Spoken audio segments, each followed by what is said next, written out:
A city's skyline tells a story. In Moscow, that story took a dramatic turn. On a summer night in 2023, the city's modern business district was hit. Drones struck the IQ Quarter. This is not just another office building.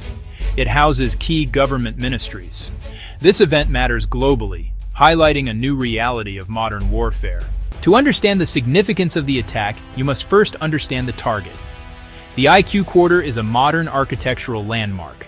It is located on Plot 11 in the Moscow International Business Center, often called Moscow City.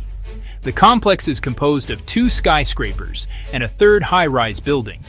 It is a mixed-use development with a total area of over 200,000 square meters. Its sleek, glass-covered towers represent a new era for Moscow. They project an image of global integration, economic power, and modernity. This is not an old Soviet-era building. It is the face of 21st century Russia. The choice of this target was deliberate and symbolic. Since 2019, it has become a critical government center. Ministry of Economic Development, Ministry of Industry and Trade, Ministry of Digital Development, Communications and Mass Media. These are not minor agencies.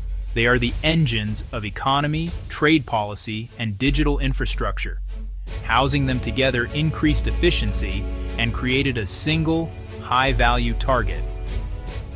The project began in the 1990s. It was conceived to consolidate business, living, and entertainment. It was meant to be Russia's answer to London's Canary Wharf and La Défense in Paris. Over the years, it has grown into a dense cluster of Europe's tallest skyscrapers. Thousands work and live here. Offices, apartments, restaurants, shops. Government ministries within a bustling civilian area raise complex questions about targeting and protection of non-combatants. An attack here is an attack on administrative functions of the Russian state and a symbol of economic ambition. Its prominence ensures repercussions far beyond physical damage. It becomes a major news story. The building's role as a government hub makes it a strategic asset and a highly visible one. The first attack occurred on the night of July 30th, 2023. Under the cover of darkness, drones approached the Russian capital. Air defense systems were activated. At least one drone managed to get through. It struck one of the towers of the IQ Quarter. The Russian Defense Ministry was quick to issue a statement, claiming a terrorist attack carried out by Ukraine. Videos shared on social media showed the immediate aftermath: smoke visible, debris below. The strike hit the city's financial and governmental core. The attack had an immediate and cascading effect on city operations. For safety, flights at Vnukovo International Airport were suspended, about an hour. Delays and diversions followed, a reminder that consequences spread beyond the point of impact. On the ground, emergency services moved fast, cordoning the area and assessing structural integrity. Nearby residents were awakened by the explosion. The attack brought the war home. Happening at night, with towers largely empty, likely prevented a greater human tragedy. Damage visible, disruption real, message unmistakable. The city had barely processed the first attack when another one occurred, just one day later, moving into August 1st. 2023, the IQ Quarter was hit again. This second strike showed persistence, no lucky shot. It indicated a deliberate and sustained campaign. The impact was on the 21st floor of the same tower that housed government ministries. The repeated attack amplified vulnerability and tensions across the city. The blast blew out a substantial area, about 150 square meters of glazing destroyed. A large explosion sparked a fire that crews had to extinguish. Images of a modern government building burning in central Moscow were broadcast worldwide, shaping perceptions. Airspace was restricted, air defenses on high alert, yet questions mounted. Twice in 2 days pointed to significant challenges in the air defense network. Either the drones evaded detection technologically, or were launched from locations complicating interception. The back-to-back attacks created a tangible sense of ongoing threat. Pressure grew to demonstrate that the capital could be protected. Returning to a building struck twice in 2 days was unnerving. Protocols and contingency plans were reviewed. The message was clear. Business as usual was no longer an option. Well, this was a stark turning point. Moscow's glittering skyline was now on the front line. The attacks on the IQ quarter were part of a broader, escalating pattern of aerial warfare. Since 2022, both sides have increasingly relied on cruise missiles, ballistic missiles, and a growing arsenal of drones. Targets expanded from military sites to critical infrastructure and administrative centers far from front lines. In December 2023, an analysis estimated a massive Russian aerial assault cost at least $1.273 billion in munitions alone. Resources consumed by long-range air war could otherwise fund domestic programs, infrastructure, or social services. The scale of the drone war has grown exponentially. In September 2024, Ukraine reportedly launched its largest drone attack on Moscow, forcing major airports to divert flights.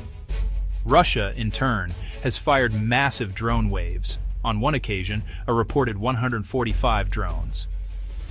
By October 2025, Moscow's mayor claimed air defenses destroyed at least 44 incoming drones in a single night. This illustrates a constant, high-stakes battle over cities, with rising risks of miscalculation. Civilian casualties and damage to non-military structures can result, directly or from falling debris. Civilians far from the front now feel direct impacts. Escalation complicates paths to peace. Politically, strikes on the IQ quarter challenge the Kremlin's authority and its promise of security. Repeated penetrations of Moscow's airspace create an impression of vulnerability and spur calls for stronger responses. Leaders may consolidate power and justify harsher security measures. Direct costs include specialized glass replacement, structural repairs, and disruption for ministries and private firms. Indirect costs hit investor confidence. Insurance premiums can rise. Reputational stability erodes. Aviation disruptions affect passengers and cargo.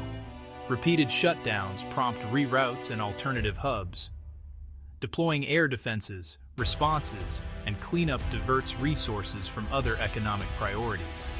Images of damaged government buildings in the capital affect diplomacy and external calculations. As one expert put it, symbolic targets like these are chosen to erode the enemy's political will. The fallout from the IQ quarter strikes illustrates that principle in action. Financial markets react, alliances are tested, and travel is disrupted. Ripples felt far beyond Moscow. A stark reminder of the fragility of peace and the urgent need for dialogue and de-escalation. The story of the IQ quarter is, ultimately, a story about the changing character of war. Small, relatively inexpensive machines achieve effects once requiring a sophisticated air force.